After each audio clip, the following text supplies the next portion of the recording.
और अब तक 8 बार आतंकी डॉक्टर उमर अलग अलग जगहों पर अलग अलग वक्त पर सीसीटीवी कैमरे में अपनी कार के साथ नजर आया। अब 8 तस्वीरें हम आपको दिखाएंगे आतंकी डॉक्टर उमर की। ये तस्वीरें हैं 29 अक्टूबर शाम 4:20 उसकी i20 कार गाड़ी की प्रदूषण जांच के दौरान नजर आई। फिर आप देखिए 10 नवंबर सुबह 8:13 पर बदरपुर टोल प्लाजा में ये कार नजर आई। फिर 10 नवंबर आसफ अली रोड दिल्ली में। फिर लगभग दोपहर 2:05 पर कनॉट प्लेस में ये कार देखी गई। फिर 10 नवंबर दोपहर 2:30 बजे के आसपास मस्जिद के पास नजर आया उमर और 3:19 पर लाल किला की पार्किंग में इस कार ने प्रवेश किया और शाम 6:22 पर 10 नवंबर को पार्किंग से बाहर जाता नजर आया उमर और 6:50 में i20 कार सफेद रंग की जबरदस्त ब्लास्ट हुआ।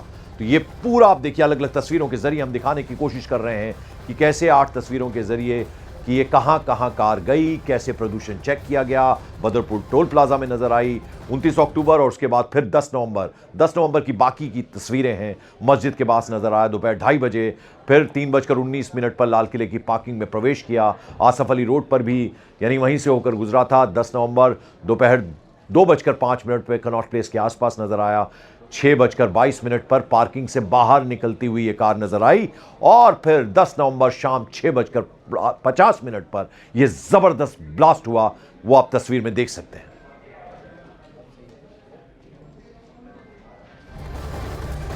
और दिल्ली ब्लास्ट की साजिश में 4 कारों का इस्तेमाल हुआ। ये 4 कारें, उनमें पहली कार थी i20 कार, फिर दूसरी स्विफ्ट डिजायर कार थी, तीसरी कार इको स्पोर्ट्स और फिर चौथी ये वो कार है जो मारुति ब्रेजा है। i20 कार से दिल्ली में धमाका किया गया। 10 नवंबर की शाम i20 कार से धमाका किया गया। दूसरी कार डिजायर, इसी कार से हथियार बरामद हुए थे। कार आतंकी की लेडी ब्रिगेड की हेड डॉक्टर शाहीना की है। फिर थर्ड कार इको स्पोर्ट्स, ये कार कल फरीदाबाद के खंदावली गांव से बरामद हुई है। इसी कार से विस्फोटकों की खरीदारी की गई थी। और फिर फोर्थ और चौथी कार जो है वो है मारुति ब्रेजा। ये कार पुलिस ने अब से कुछ ही देर पहले बरामद की है। ये कार पुलिस ने अल फलाह यूनिवर्सिटी के कैंपस से बरामद की है। जैसा कि आपको मालूम है इस यूनिवर्सिटी में लगातार जांच चल रही है। अलग अलग एजेंसीज, कल हमने दिखाया था कैसे कैंपस में थी, आज भी ये जांच चल रही है। और लाल किला ब्लास्ट में इस्तेमाल हुई i20 कार की कुंडली अब सामने आ गई है। न्यूज 18 इंडिया से एक्सक्लूसिव इंटरव्यू में देवेंद्र नाम के एक शख्स ने बताया कि उसने इस कार को मार्च में स्पिनी से खरीदा था, जिसमें पहले कुछ टेक्निकल प्रॉब्लम्स थी। कार को बेचने में देरी हुई और जीएसटी डाउन होने के कारण यह कार सेल उस वक्त नहीं हो पाई।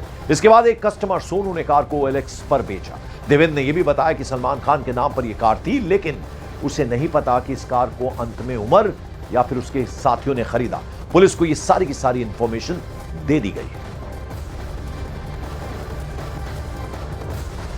देवेंद्र जी, ये जो HR नंबर की गाड़ी है i20 जिसमें ब्लास्ट हुआ है, मैं बता रहा हूँ आपको, इसका सारी हिस्ट्री ये है जी कि मैं करता हूँ ऑनलाइन काम। ऑनलाइन में मतलब ये है कि परचेजिंग होती है मेरी स्पिनी से, कार देखो से वगैरह जो भी ऑनलाइन प्लेटफॉर्म है।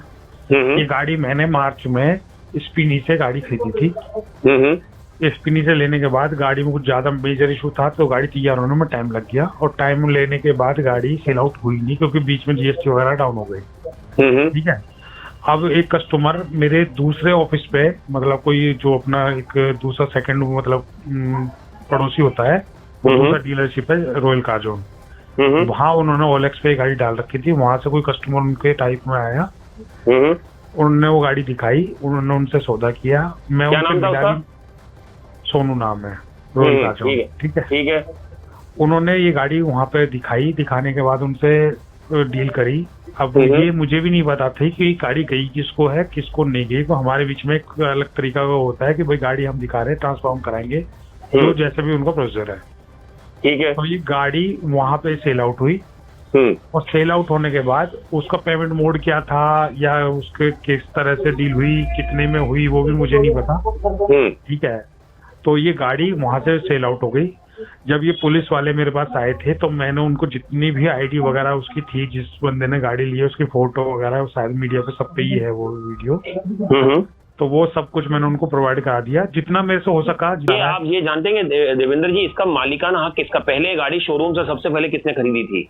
नहीं, पहले शोरूम से किसी को नहीं पता होता। सेकंड ओनर जो सलमान है उससे स्पिनी को गाड़ी बिकी है, स्पिनी से गाड़ी मेरे पास आई है। और आपने फिर जो गाड़ी है वो आगे ऑनलाइन ही जो है वो उमर के एक जानकार को दे दी? मैंने बोलता रहा हूँ, मैंने नहीं दी है। ये गाड़ी ऑनलाइन OLX पे डली हुई थी। OLX पे से गाड़ी जिसने भी वो चेक किया, उमर ने किया है, किसने किया मैं उसको भी नहीं जानता, ठीक है। लेकिन वो आपको पता चलता होगा, जैसे आपकी गाड़ी कोई ऑनलाइन खरीद रहा है तो उसका पेमेंट आपको बाद आता होगा, वो कैसे आया मैं था? कह रहा हूँ मुझे नहीं पता। सोनू ने मुझे कैश में पेमेंट दी थी। उसने अच्छा, कैसे सोनू ने पेमेंट दी ली थी। है, उसने कैसे ली है, ऑनलाइन ली है, उसमें इन्वॉल्व है कि एक ATM से पैसे निकले हैं, वो कंफर्म हुआ है। इस बीच दिल्ली ब्लास्ट की जांच की आंच कश्मीर घाटी तक पहुंची है। वहां जमात इस्लामी संगठन और उससे जुड़े लोगों के ठिकानों पर बड़ी छापेमारी हो रही है। अनंतनाग मेडिकल कॉलेज के 3 डॉक्टर्स को हिरासत में लेकर उनसे पूछताछ की जा रही है। इस छापेमारी में यह जानने की कोशिश भी हो रही है कि दिल्ली ब्लास्ट का कश्मीर से कितना कनेक्शन है।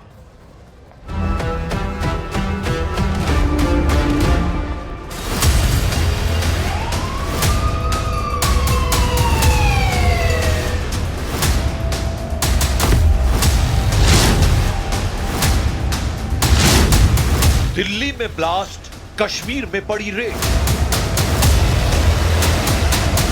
जमाते इस्लामी से जुड़े ठिकानों पर बड़ी छापेमारी।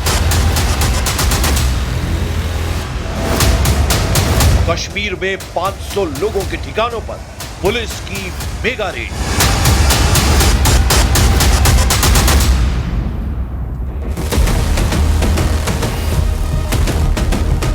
कहीं किसी के घर में छापेमारी हुई, कहीं किसी के दफ्तर में रेड की गई, कहीं मेडिकल कॉलेज में जांच टीम ने पूछताछ की। ये तस्वीरें जम्मू कश्मीर के अलग अलग जिलों की हैं, जहां दिल्ली में लाल किले के सामने हुए आतंकी हमले के बाद बहुत बड़ा एक्शन हुआ। जम्मू कश्मीर पुलिस ने आतंकी नेटवर्क ध्वस्त करने के लिए बड़ी कार्रवाई की है, जिसमें कश्मीर घाटी में जमात इस्लामी समेत प्रतिबंधित संगठनों से जुड़े लगभग 500 लोगों के ठिकानों पर छापेमारी की। कश्मीर घाटी के 10 जिलों श्रीनगर, गांदरबल, बडगाम, बारामूला, बांदीपोरा, कुपवाड़ा, अनंतनाग, कुलगाम, पुलवामा और शोपियान में कई ठिकानों पर छापेमारी की गई। इस छापेमारी में कई आपत्तिजनक दस्तावेज और डिजिटल डिवाइस बरामद किए गए हैं।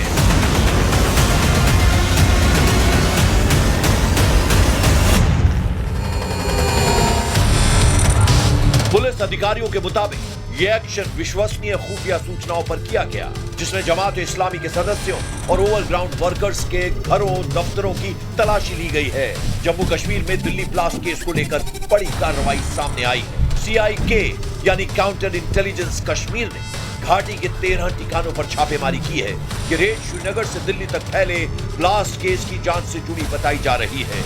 इसी सिलसिले में इस कार्रवाई में जम्मू कश्मीर पुलिस ने श्रीनगर में शहर भर में 150 अलग अलग जगहों पर रेड की। कुलगाम जिले में 200 से ज्यादा ठिकानों पर एक साथ छापेमारी की गई। शोपियान में पुलिस ने 65 जगहों पर छापेमारी की, तो कुलगाम में 80, सोपोर और राफियाबाद में 30 जगहों पर तलाशी अभियान चलाया गया। रेड की इस कार्रवाई में अनंतनाग में 40 ठिकाने और पुलवामा में 55 जगहों पर सर्च ऑपरेशन किया गया।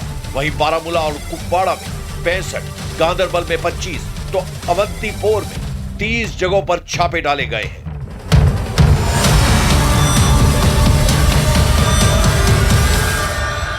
दिल्ली ब्लास्ट के बाद सिक्योरिटी फोर्सेस मुस्तहकम हो गई है, मुतारिक हो गई है। और हम आपको बताएं कि आज सुबह सवेरे CIK ने तकरीबन 13 ऐसी लोकेशंस पे रेड मारी हैं अक्रॉस वैली, जहां पे ये बताया जा रहा है कि शायद दिल्ली ब्लास्ट के तार जुड़े हुए हैं। और इस हवाले से कई लोगों को डिटेन किया गया है, क्वेश्चनिंग के लिए बुलाया गया है, जिसमें 3 डॉक्टर्स के नाम भी सामने आए हैं।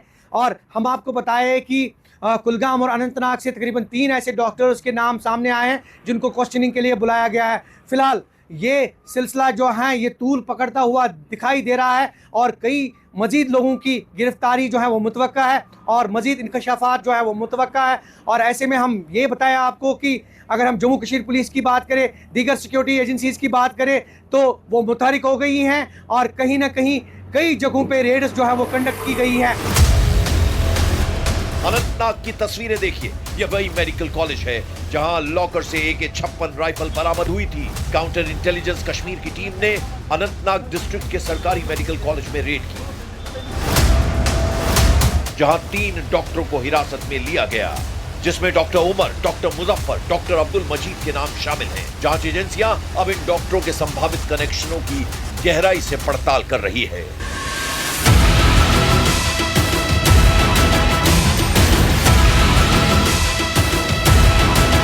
जमाते इस्लामी को 2019 में केंद्र सरकार ने आतंकी संगठनों से संबंध और अलगाववादी विचारधारा फैलाने के आरोप में प्रतिबंधित किया था, जिसके बाद टेरर फंडिंग से लेकर आतंकी वारदात में कई बार इस संगठन के खिलाफ अभियान चलाया जा चुका है। इस बार जब दिल्ली में लाल किले के सामने ब्लास्ट हुआ और आरोपियों का कनेक्शन कश्मीर से जुड़ा, तो जांच एजेंसियां एक्शन में आईं और घाटी में प्रतिबंधित आतंकवादी संगठनों से जुड़े लोगों के ठिकानों पर तलाशी अभियान चलाया गया। इस दौरान कई लोगों को हिरासत में लेकर उनसे पूछताछ की गई ताकि दिल्ली में लाल किले के सामने ब्लास्ट का कोई कनेक्शन सामने आ सके।